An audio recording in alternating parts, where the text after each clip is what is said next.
I'm just gonna say this. We watched Contagion when it came out years ago. It was 2007, 2011. Excuse me, 2011. And the movie it seemed to be crazy. It seemed to be something that could never happen. It got me thinking about preparedness. Got me thinking about preparing for a pandemic specifically. Excuse me. And I've thought often about similarities between that movie and our life now. This quarantine and stuff like that. And I spoke about how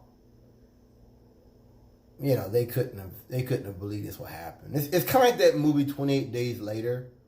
I have the DVD somewhere, and I was watching the director, the behind the scenes, and the people, they were actually talking about, like, could a pandemic really happen? Not zombies, but just, in their own lives, actors, things they had seen and heard, like, I keep getting it wrong, hoof and mouth or whatever it's called, the prion disease or whatever, it's in the brain and all that, like it gets you later on down the road.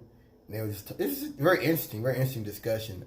I would, if you could get a chance to see it, I would definitely suggest watching that little, it's kind of like Minority Report when they have like a discussion with the actors, could this really happen? That's what it was.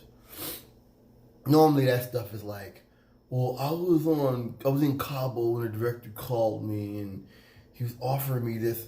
No. But I just keep, in my mind, I just keep saying to myself, I keep finding that nobody could be this stupid.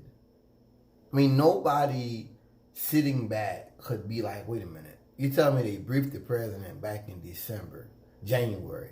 We've had, 3 months or so to get ready, and no one did anything.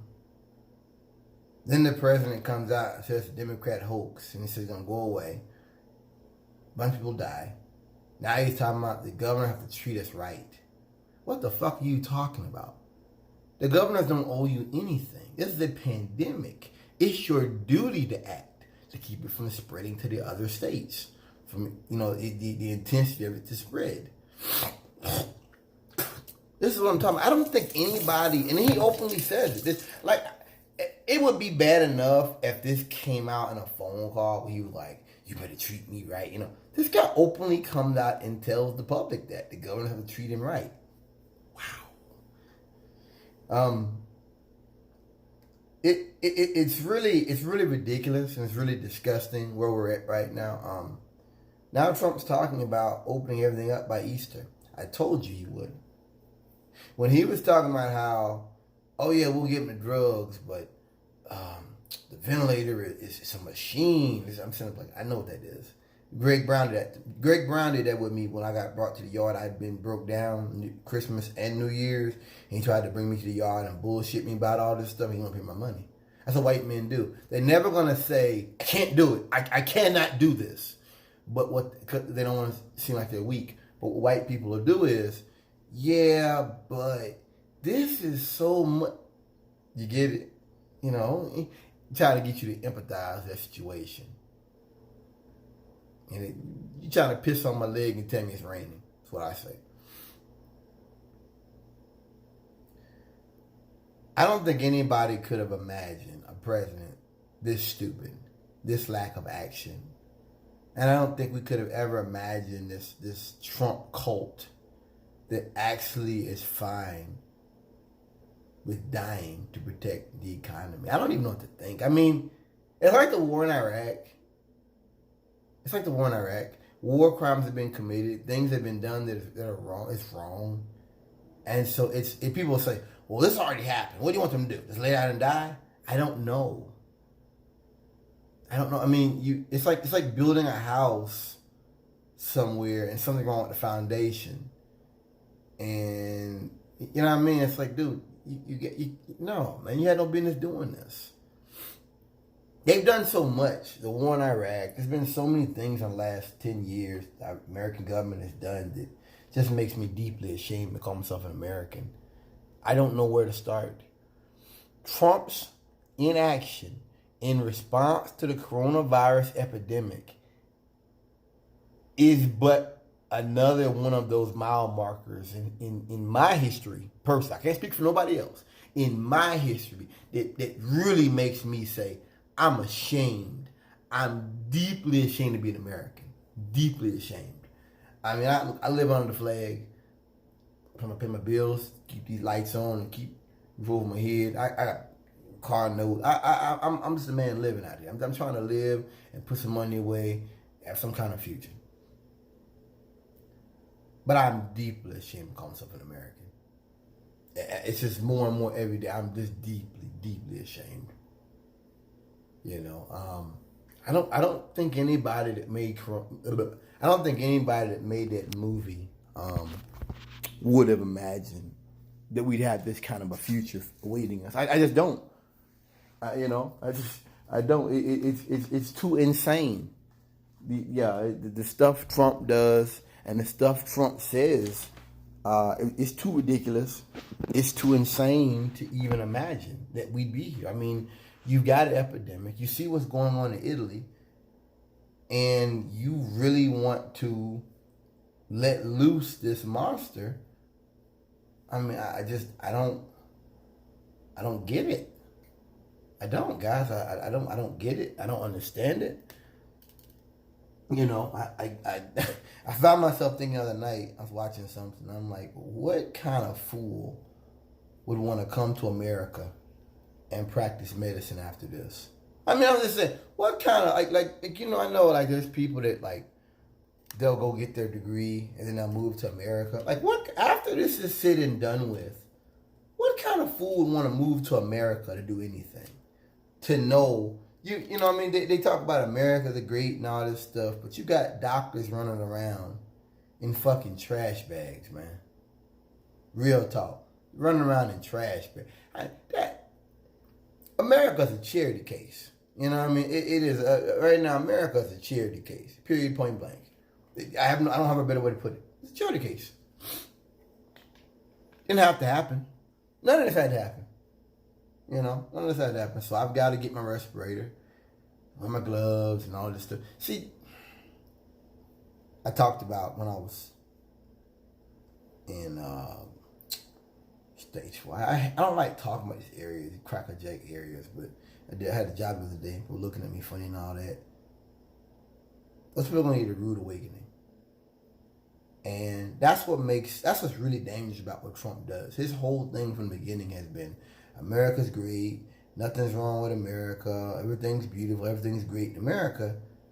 And so when this thing does get bad, then people aren't going to get it. They're just like, we're in late March, and people can't understand why I'm wearing a respirator.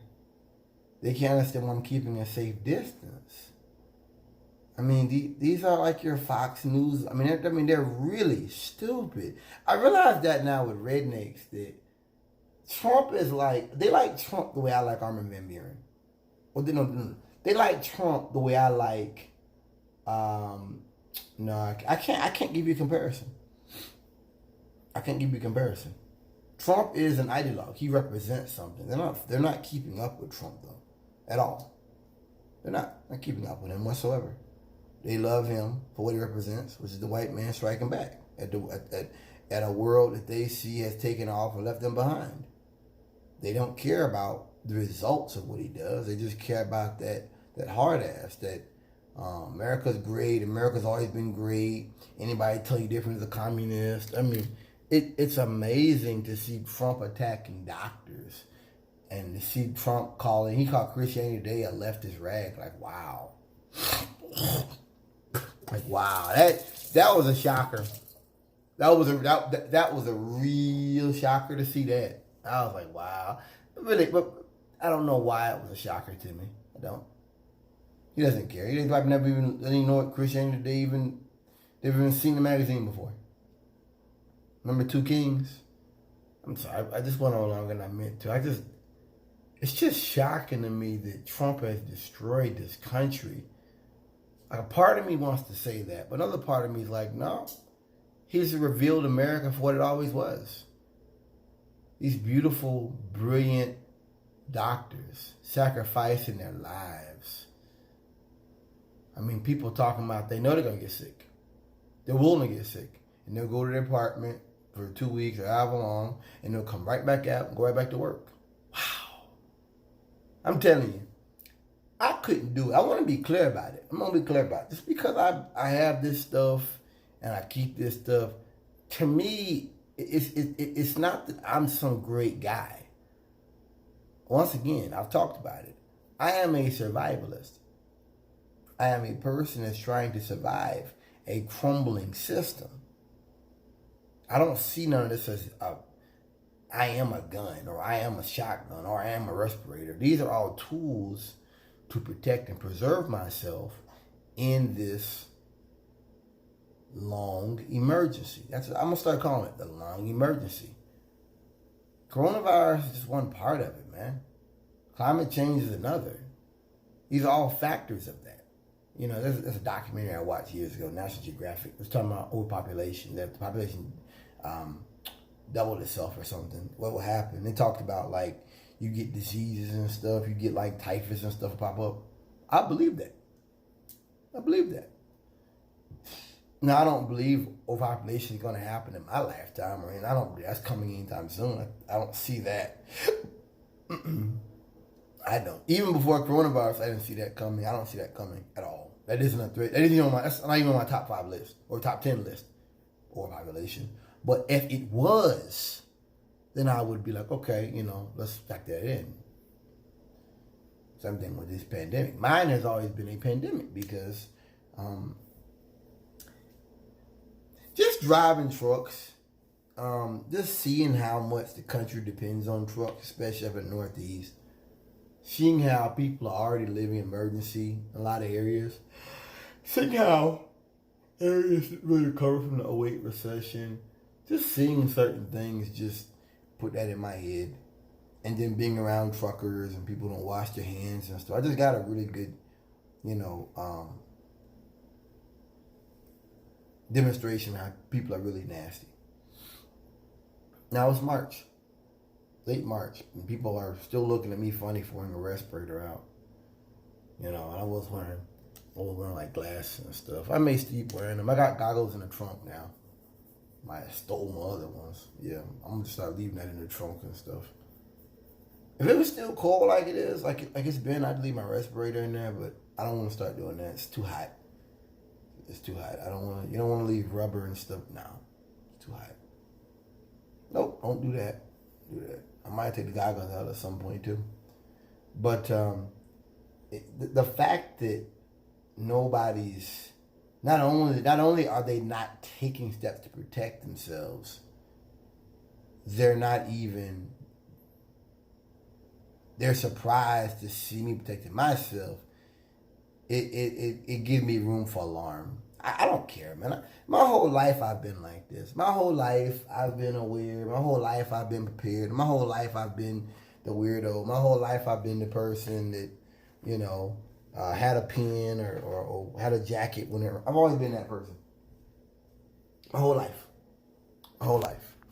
So, okay, I'm done with this shit.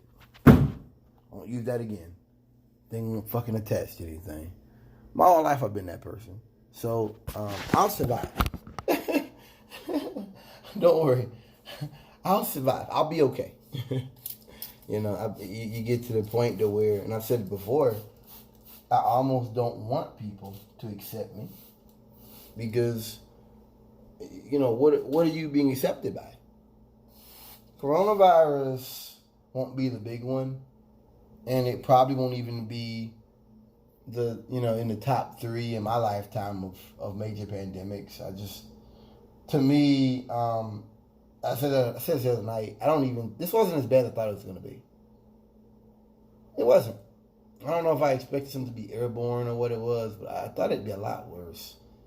I mean, it's still terrifying. It to a certain extent, it caught me slipping, you know. A little bit. It caught me slipping a little bit. I mean, I still got some things I need to get, and I'm getting them slowly. I'm not quite where I wanted to be. But, you know, I'm still better than a lot of people are. I know that. I guess I don't know. I don't know. I thought would be the pandemic to come. Not the plague. Not what I read in that book. But I think we're lucky. I hope that society learns from this. I hope that progressives learn from this. That you can't just sit back. You can't just lay back. That conservatives are willing to sacrifice human life to protect their economy, to protect they are. I mean, if you don't stand up, you will die. Period. That's the lesson that I've gotten. If you're not completely 100% on the capitalist train and you question, their system, you need to stand up. Like I said earlier today, you need to stand up. You need to speak out because they're quite. What gets me, what gets me about it is the people that are going back to work. That Trump's talking about go back to work. The people that if we do go back to work, we bring the disease home. It's gonna kill his base. It's gonna kill. That's what gets me. I mean, Republicans don't get that. I've been saying that from the very beginning. I'm not happy about it, but it's just it's almost like Republicans are like some suicidal man. They are. They're like some guy that wants to run out in the street, and we're like the police officer. We're like, hey, don't run out in the street. Why not? Because if you run out in the street, a car might hit you. Don't run out in the street. And the minute we turn around, he's trying to run out in the street again. That's Republicans, I'm not going to sit up here and say I want them to die, but it's getting to the point. I'm not stupid. I have to just say, hey, they're going to run to their destruction. If you have, and I might start calling it this. I know it's wrong. The reset, and what the reset is. Let's say you had millions of Christian evangelical people die, older people die, a bunch of them die. Because I'll be honest, my dad's right. It's a lot of older white people that are going to die. For the most part, it's a lot of I'm not just saying that's the only one, but A-blood, older people, smokers. Hey, if you've been in the South for any period of your life, that sounds a lot like rednecks, don't it? Those folks, if a bunch of those people die, that's going to hasten the 2040 scenario I keep talking about. And I've been saying it for a while. That I didn't believe that it would really be 2040. I thought it'd be in the next 15 years. I believe America will be a half majority. I'm not saying black, not saying Hispanic, but it will not be the white thing it is now. You're going to have Ohio. You're going to have Missouri. You're going to have West Virginia. You're going to have spots in the Northeast that are going to be white well in 2040. I know that. I'm not talking about them. That's what I try to get with my friend Denzel and with my father. They don't understand it. You're going to, with police departments, you're going to have racist police departments into the future. We get that. But they're not leading the way. No one's sitting here talking about Vida, Texas or Orange, Texas. No one's talking about them. They can do what they're doing, and they're going to keep doing it until they get a federal monitor on them or something in the future. But they're not leading the way. They're not making a groundbreaking, progressive. They're not. No one's turning to them for policy. But get off subject. If a bunch of white, conservative, old people die in this country, that will hasten the end of the Republican Party as we know it. You can bet on it. Peace.